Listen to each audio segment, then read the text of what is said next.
এই প্রথমবার আমার নতুন সংসারে মেহমান আসতেছে, সেটা ভেবে আমার অনেক বেশি ভালো লাগতেছে।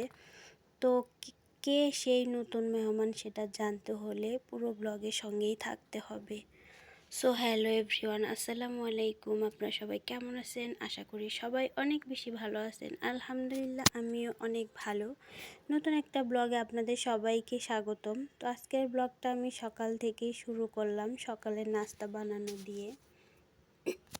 তো রুটি বানানোর জন্য আমি আটাটা সিদ্ধ করে ঠান্ডা হওয়ার জন্য রেখে দিলাম একপাশে। তারপরে আমি আর কি কালকে যে লাউ রান্না করেছিলাম এইখান থেকে কিছুটা রেখে দিয়েছিলাম, সেটাই একটু ভাজি করে নেব, সাথে ডিম ভাজি করে নেব। এরপর আটাটা ভালো করে মথে নিব, সুন্দর করে মথে তারপর আর কি রুটিটা বানাবো। যদিও আমি ভালো রুটি বানাতে পারি না, তবুও যতটুকু পারি তার জন্য আলহামদুলিল্লাহ আর কি চলে, খাওয়াটা চলে। তো যাই হোক, এখন আমি আটাটা ভালো করে মথে তারপরে সবগুলা রুটি বানিয়ে নিব। তারপর হচ্ছে রুটিটা সেঁকে নেব। তো সকালবেলা অনেক বৃষ্টি হচ্ছিলো, মনে চাচ্ছিলো যে খিচুড়ি রান্না করি। তো তারপরে আর খিচুড়ি রান্না করা হয়নি, তো ভাবলাম যে খিচুড়িটা পরে রান্না করব। তো বৃষ্টির ভিতর বৃষ্টি হইলেই তো মনে হয় খিচুড়ি রান্না করে খিচুড়ি খাই। তো যাই হোক, আজকে মনটা অনেক বেশি ভালো, তার ভিতরে বৃষ্টি বৃষ্টি থাকলে তো মনটা আরও বেশি ভালো থাকে। তো আজকে হচ্ছে আমার নতুন সংসারে নতুন মেহমান আর কি, প্রথমবার আমার সংসারে, মানে আমার যেহেতু নতুন বাসা নতুন সংসার, তো সেই সংসারে আর কি নতুন মানে প্রথম মেহমান আসতেছে, এই জন্য আমার মনটা অনেক বেশি ভালো। সকাল থেকে মনটা এত বেশি ভালো ছিল, সারাদিন যেন সময়ই কাটতেছিল না। আজকের দিনটা মনে হচ্ছিল অনেক বেশি বড়, দিনটা কিছুতেই কাটছিল না যে কখন সেই মেহমানটা আমার বাসায় আসবে। এই অপেক্ষা করতেছিলাম। আসলে অপেক্ষার প্রহর সহজে শেষ হয় না, অপেক্ষার জিনিসটা অনেক বেশি কঠিন।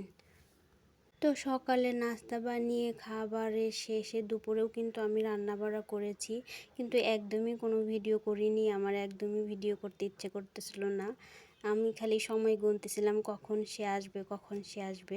এই তো বিকালবেলা ফাইনালি চলে এসেছে। একটা নতুন মেহমান হচ্ছে আমার বাসায়, আমার মা এসেছে গ্রাম থেকে। তো এই প্রথমবার আমার সংসারে আমার মা আসলো, তো গ্রাম থেকে কি কি নিয়ে আসলো আমার জন্য সেটাই একটু শেয়ার করি আপনাদের সাথে। যেগুলো দেখতে পাচ্ছেন এগুলো সবগুলাই কিন্তু আমাদের বাড়ির একদম পিওর খাঁটি সবগুলোই শাকসবজি নিয়ে এসেছে। বাড়ি থেকে দুপুর 1টার দিকে রওনা দিছে, আমার বাসায় আসতে আসতে বিকেল 5টা বেজে গিয়েছে। এই সময়টা যেন আমার একদমই শেষ হচ্ছিল না, মানে এই সময়টা যেন আমার যাচ্ছিলই না। তো যাই হোক, 5টা বাজে কিন্তু ফাইনালি আমার মায়ের তো বাসায় চলে এসেছে। তারপরে আমি কি যেগুলো আনছি সেগুলো বের করে নিচ্ছি। এখানে তরতাজা শাক সবজি ছিল আমাদের গাছের, ঢেঁড়স, তারপরে ডাঁটা, এগুলো আমাদের বাড়ির। আর এই তো কচুরলতি, সেটাও কিন্তু আমাদের বাড়ির পালান থেকে নিয়ে এসেছে, তুলে একদম নিয়ে এসেছে, একদম খাঁটি পিওর। তারপরে এখানে আমাদের বাড়িতে রসুন ছিল, সেই রসুনও নিয়ে এসেছে। এখানে চালের গুঁড়ি নিয়ে এসেছে ভাঙ্গিয়ে।